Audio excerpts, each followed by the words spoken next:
144 বছরে একবার সনাতন ধর্মের কোটি কোটি জনসমাগমের সবথেকে বড় মেলা প্রয়াগরাজের এই কুম্ভ মেলা।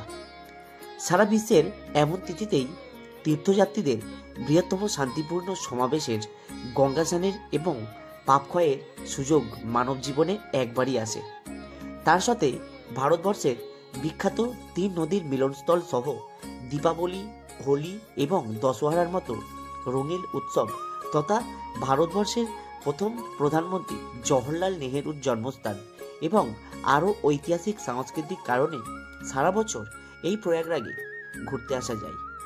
তবে আজকের গল্পে সারা বছরের জন্য কিভাবে কম খরচে প্রয়াগরাজে পৌঁছানো যায় এবং মহাকুম্ভ নগরের প্রস্তুতি জুড়ে কিছু তথ্য দেওয়া থাকবে তোমাদের জন্য আজকের এই ভিডিওতে।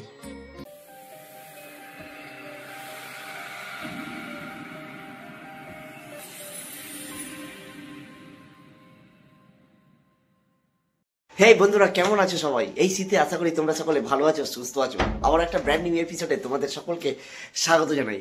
আজকের আমি বেরিয়ে পড়েছি পৃথিবীর সবথেকে বড় ধর্মীয় জনসমাগম উৎসব কুম্ভ মেলা, যেটি শুরু হয় বছরের প্রথম মাসের 13 তারিখ থেকে আর চলতে থাকে 26শে ফেব্রুয়ারি পর্যন্ত।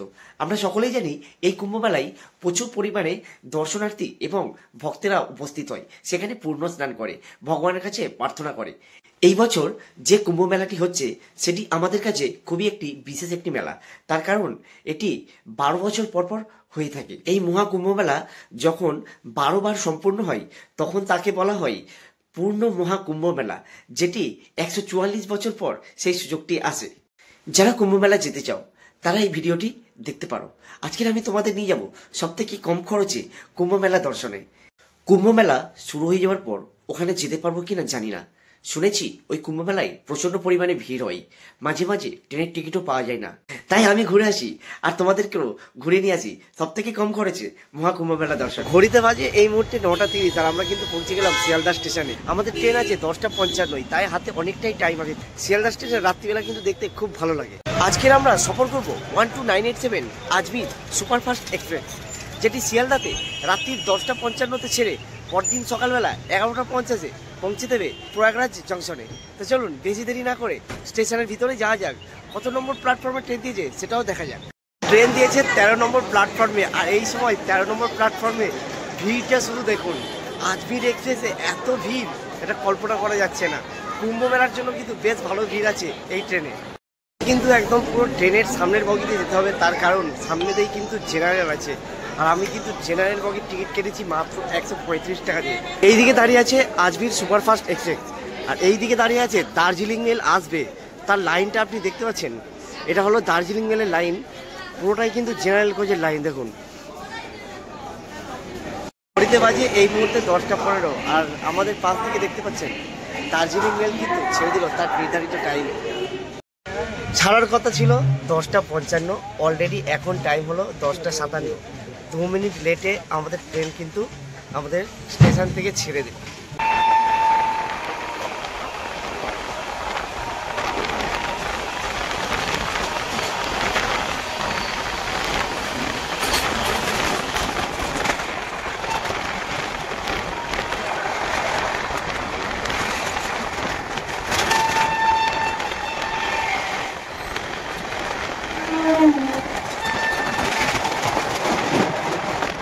এখন থেকে ট্রেনের টিকিট পাই 80-র উপরে।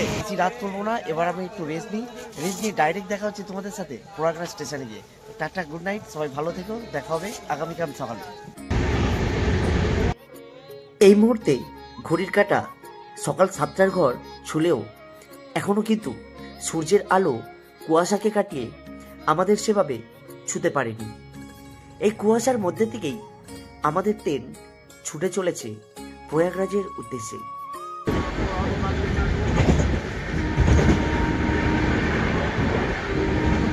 গুড মর্নিং সকলকে।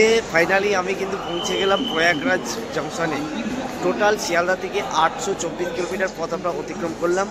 আমাদের কিন্তু পৌঁছানোর কথা ছিল 11:50, প্রায় 40 মিনিট লেটে আমাদের পৌঁছে দিয়েছে। বাইরে থেকে দেখা যাক এখানে অটো বা টোটো বাসের কি ব্যবস্থা আছে। এই কুম্ভ মেলার জন্য প্রয়াগরাজ স্টেশনটা খুব ভালো করে সাজিয়েছে। বাইরে কিন্তু খুবই ঠান্ডা। আমি যখন আসছিলাম তখন কিন্তু আমি আমার মোবাইলে চেক করছিলাম যে টেম্পারেচারটা কীরকম। তো এখানে বৃষ্টি হওয়ার সম্ভাবনা খুব আছে। তো এখনও এখানে সেরকম গাড়ি দেখতে পাচ্ছি না। তো রোডের ওপারে যাই, রোডের ওপারে দেখি কীরকম কি গাড়ি ভাড়া নেই। তো আমি কিন্তু এই মুহূর্তে কথাও বলতে পারছি না, হাত পুরো একদম ঠান্ডা হয়ে গেছে। এটি হলো স্টেশন। স্টেশন থেকে বাইরে আসলে কিন্তু এখানে অনেক টোটো আর এরকম অটো শেয়ারিংয়ের গাড়ি পেয়ে যাবে। স্টেশন থেকে সঙ্গমের দূরত্ব মাত্র 8 কিলোমিটার। ভাড়া পড়লো মাথা পিছু 30 টাকা করে। কুম্ভমেলা যেহেতু সনাতন ধর্মের সবথেকে বড় শান্তিপ্রিয় ধর্মীয় সমাবেশ, এবছরে মানুষের কুম্ভমেলাতে যোগদানের টার্গেট কয়েক কোটি জনসংখ্যা হতে চলেছে।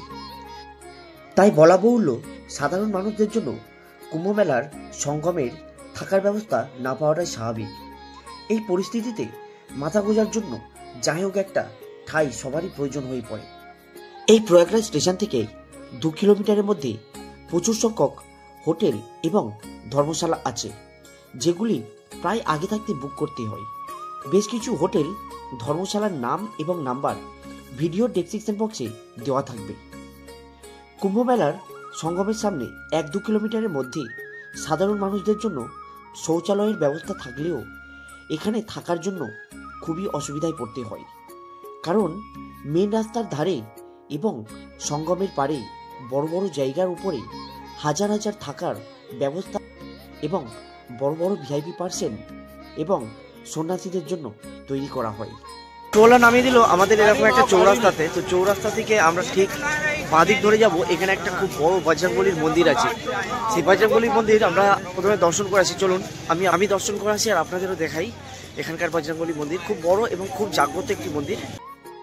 মন্দিরের সামনে এরকম বেশ কিছু পুজো সামগ্রীর দোকান আছে। আপনারা চাইলে এখান থেকে কিনে পুজো দিতে পারেন।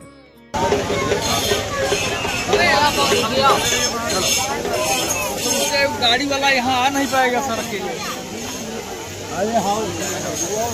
বজরংবলীর মন্দিরে প্রচুর কিন্তু ভিড় হয়। এখন যেহেতু প্রায় 2টো বাজে, দুপুর 2টো, তাই এখন সেরকম ভিড় নেই। তাই খালি আমি দেখাবো এবং আপনাদেরও দেখাবো এখানকার জাগ্রত বজরংবলী মন্দির। অবশ্যই যারা কুম্ভ মেলাতে আসবেন এই বজরংবলী মন্দির অবশ্যই দর্শন করবেন।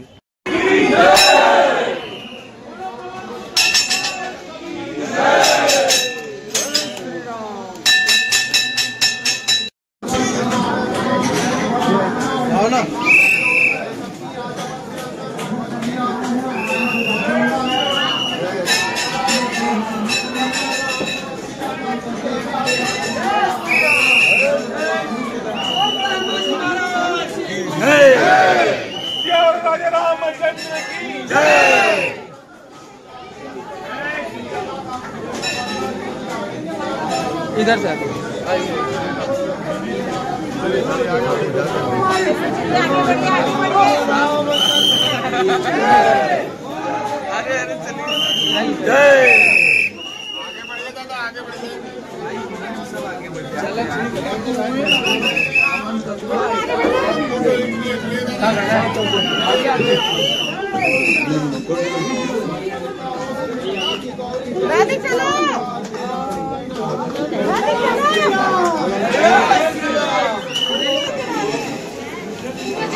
जय जय श्री राम। এই প্রয়াগরাজে এই হনুমানজির মন্দির খুবই জাগ্রত একটি মন্দির। এখন থেকেই এখানে হাজার হাজার মানুষের ভিড়। না জানি সঙ্গমের সামনে আরো কত মানুষের দেখা পাবো। আপনারা সকলেই জানেন ভারতবর্ষের 4টি জায়গায় এই কুম্ভমেলা পালন করা হয়। 1 হরিদ্বার, 2 হচ্ছে আমাদের প্রয়াগরাজ, 3 হচ্ছে নাসিক আর উজ্জয়িনী। এই 4টি জায়গায় পালন করা হয়। ট্রেনে বসে আস্তে আস্তে এখানকার ওয়েদার চেক করছিলাম। তো আজকের সারাদিনই বৃষ্টির পূর্বাভাস রয়েছে। তো এখানে এসে দেখি পুরো ব্যাপারটাই সত্যি। আকাশ পুরো মেঘলা, মাঝে মাঝে 1 ফোঁটা 2 ফোঁটা বৃষ্টি পড়ছে। আর তার উপর এখানে কিন্তু খুবই ঠান্ডা। জানি না আজকের কি হবে। তার উপর আমি আজকের ছাতাও আনতে ভুলে গেছি। এই হলো এখানকার মা যমুনা নদী। আর ওই যে দূরে দেখতে পাচ্ছ কুয়াশার মধ্যে ঢাকা, ওই দিকে কিন্তু একটা ব্রিজ আছে। এই জায়গা থেকেই নৌকা বিহার বা বোট রাইডিং যাই বলেন না কেন প্রচুর অপশান রয়েছে, গাদা অপশান। আর এখানে আমি এখন যা দেখছি, হাজার মানুষ বললে ভুল হবে, লক্ষাধিক মানুষের ভিড় এখন। তাহলে আর কিছুদিন পর এখানে কত কোটি মানুষ হতে পারে আপনারা ভেবে দেখুন। এখন এখানে কয়েক হাজার নৌকো ঘোরাফেরা করছে এবং বেশ কিছু নৌকো দাঁড়িয়েও আছে। এই জায়গাতে কোটি কোটি মানুষের জনসমাগম হয় যখন এখানে কুম্ভ মেলা লাগে। এখনো বেশ কিছুদিন বাকি আছে। এখানকার প্রস্তুতি পর্ব প্রায় শেষের পথেই। যমুনার তীরে এরকম ছোট বড় অসংখ্য ড্রাম বিক্রি হচ্ছে। আপনারা চাইলে এই ড্রাম কিনে এতে গঙ্গা জল নিয়ে যেতে পারেন আপনাদের ঘরের জন্য। থেকে পবিত্র জায়গা ত্রিবেণী সঙ্গম, যেখানে গঙ্গা যমুনা সরস্বতী একত্রে মিলিত হয়েছে। দর্শন করতে চললাম ত্রিবেণী সঙ্গম। শুনেছি ওখানে গঙ্গা যমুনা সরস্বতী তিনটে মিলনস্থল। তো চলুন যাওয়া যাক। এখানে কিন্তু প্রত্যেকটা যখন আপনারা বোট রাইড করতে আসবেন, যারা বোট রাইড করে তাদের কাছ থেকে কিন্তু অবশ্যই দাম দর করে দেবেন। আমার থেকে কিন্তু 50 টাকা নিয়েছে। তো চলুন দেখা হচ্ছে ত্রিবেণী সঙ্গমে। এখানে মানুষের বিশ্বাস সরস্বতী নদীর জল দুই নদীর জলের নিচে দিয়ে প্রবাহিত হয়, যেটি চোখে দেখা যায় না। এখানে কোটি কোটি ভক্তরা আসে পূর্ণ স্নান করার জন্য। এর আগে 2019 সালে এই প্রয়াগরাজে অর্ধকুম্ভ মেলা হয়েছিল, আর এখন 2025 সাল এটা পূর্ণ কুম্ভ মেলা, এবং তার সাথে দীর্ঘ 144 বছর পরে এটা হচ্ছে মহাকুম্ভ মেলা, যেটা প্রতি 144 বছর অন্তর অন্তর হয়। আর এই কুম্ভ মেলা একমাত্র প্রয়াগরাজেই দেখতে পাওয়া যায়। বাকি জায়গাগুলিতে 3 বছর ছাড়া ছাড়া কুম্ভ মেলা অনুষ্ঠিত করা হয়। একমাত্র এই প্রয়াগরাজ আর হরিদ্বারে অর্ধ কুম্ভ মেলা এবং পূর্ণ কুম্ভ মেলা অনুষ্ঠিত করা হয়। আমি কোনো এক ভিডিওতে দেখেছিলাম যে এই ত্রিবেণী সঙ্গমে হাঁটু পর্যন্ত জল। তো সত্যি দেখুন, আমি কিন্তু এই মুহূর্তে আছি হাঁটু পর্যন্ত জল। তো আমি কিন্তু এখন স্নান করবো না, যেহেতু আমি একা এসেছি, তাই একটু এসে গঙ্গা জল মাথায় দিয়ে দিলাম। আর খুব ঠান্ডা এখানে, কিন্তু আপনারা চাইলে কিন্তু স্নানও করতে পারেন, তার ব্যবস্থা আছে। আর হাজারো মানুষ কিন্তু এখানে এখন স্নান করতে এসছে দেখুন।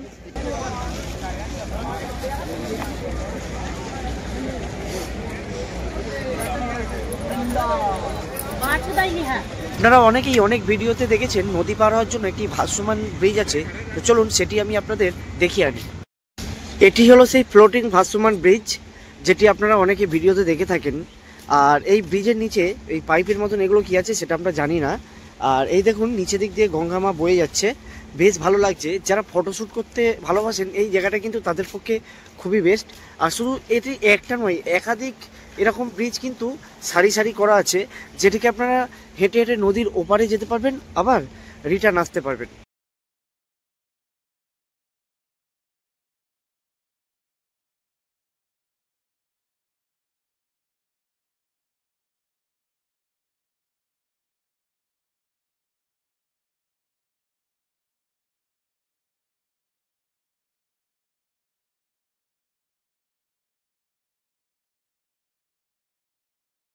তার উপরে মেঘলা আবহাওয়া, সাথে আবার ঝোড়ো হাওয়া।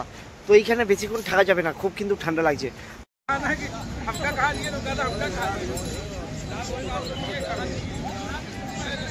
আজকের এই প্রয়াগরাজে একদম হাড় কাঁপানো ঠান্ডা।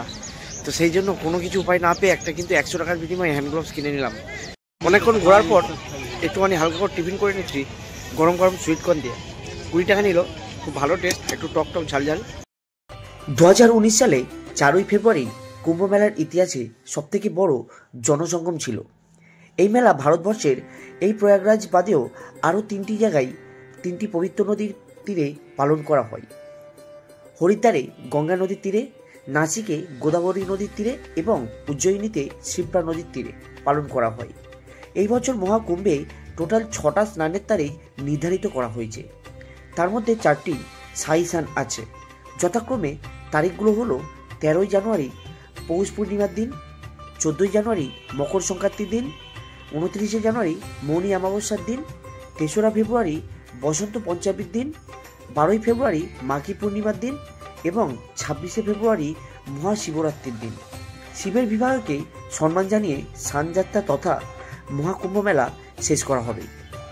2018 সালে 16ই অক্টোবর প্রয়াগরাজ নাম পরিবর্তন হওয়ার আগে এই মেলা এলাহাবাদ কুম্ভ মেলা নামে পরিচিত ছিল।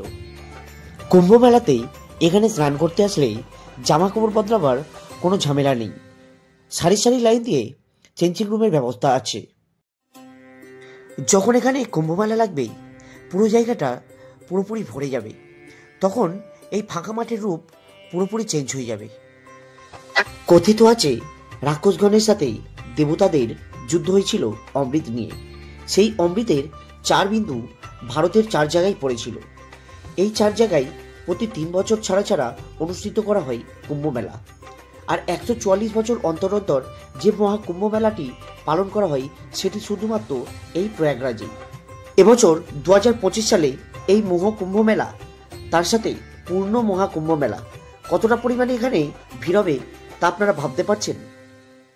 এইবারে গঙ্গাসাগর মেলা এবং মহাকুম্ভ মেলা একই সঙ্গে পালন করা হবে জানুয়ারি মাসের 13 তারিখে।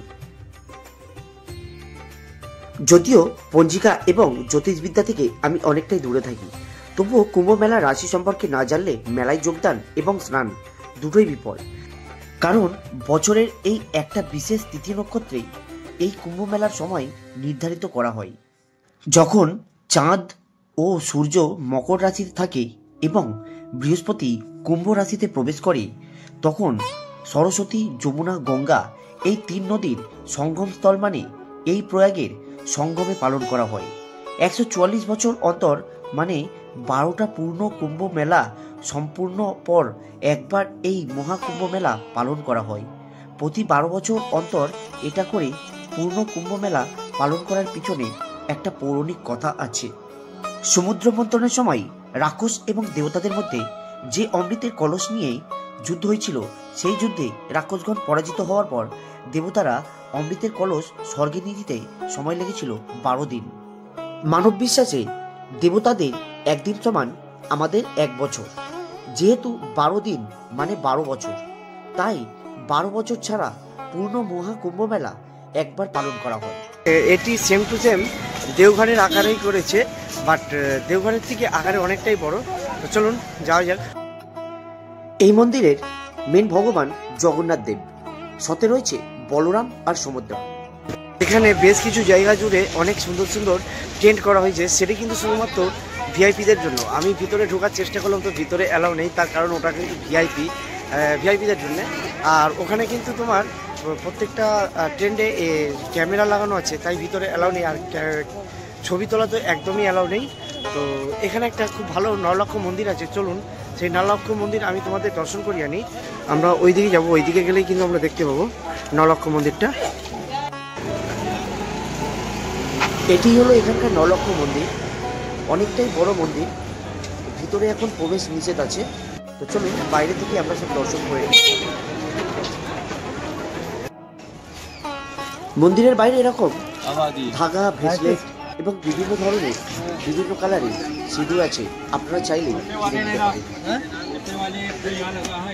সবই ঠিকঠাক ছিল। তো মাঝখানে বৃষ্টিটা হয়ে রাস্তাঘাটে একটু কাদা হয়ে গেছে। এটি অ্যাকচুয়ালি আমাদের দুর্ভাগ্য, ঘরে থেকে ওয়েদার চেক করে আসা উচিত ছিল। আর আপনারা যারা আসবেন অবশ্যই কিন্তু যখন এই কুম্ভ মেলাতে আসবেন, হাতে একটা অবশ্যই ছাতা নিয়ে আসবেন, আপনাদের অনেক উপকারে লাগবে। কুম্ভ মেলা সবার নসিবে জোটে না, আমার নসিবেও জুটবে না, সেটা আমি ভালো করে জানি। আর ভিড়ের মধ্যেতে এই কুম্ভ মেলাতে আসার মতন ক্ষমতা আমার নেই, তার কারণ বেশ কয়েকদিন ধরে শরীরটা খুব একটা ভালো ঠেকছে না। তো আমি আজকে দেখতে এসেছিলাম কুম্ভ মেলার জায়গাটা, সেই জায়গাটা আমার কাছে বেশি ইম্পর্টেন্ট ছিল। এখানকার ত্রিবেণী সঙ্গম কীরকম, এখানকার স্নানযাত্রা কীরকম, এখানকার কুম্ভ মেলার জন্য কি কি ব্যবস্থা হচ্ছে, থাকার ব্যবস্থা কি হচ্ছে, এগুলো আপনাদের সাথে শেয়ার করলাম। এই জন্য এখনও জাঁকজমকভাবে সেরকম কিছু গড়ে ওঠেনি। তো এখানকার লোকজনের কাছ থেকে জিজ্ঞাসা করলাম যে 90% কাজ অলরেডি হয়ে গেছে। যেহেতু এখনও কুম্ভ মেলা লাগতে বেশ কিছুদিন বাকি আছে, আগামী যে কটা দিন আছে 8-10 দিন, এই 8-10 দিনে আশা করব সব কাজ কমপ্লিট হয়ে যাবে। তো আজকের ভিডিওটা আমরা এখানেই শেষ করছি, আবারও দেখা হবে নতুন কোনো জায়গায় নতুন কোনো এপিসোড নিয়ে। তার আগে আপনারা ভালো থাকবেন, সুস্থ থাকবেন, আর সর্বদা বাঙালি ভাই বাংলায় দেখবেন, বাংলাকে ভালোবাসবেন।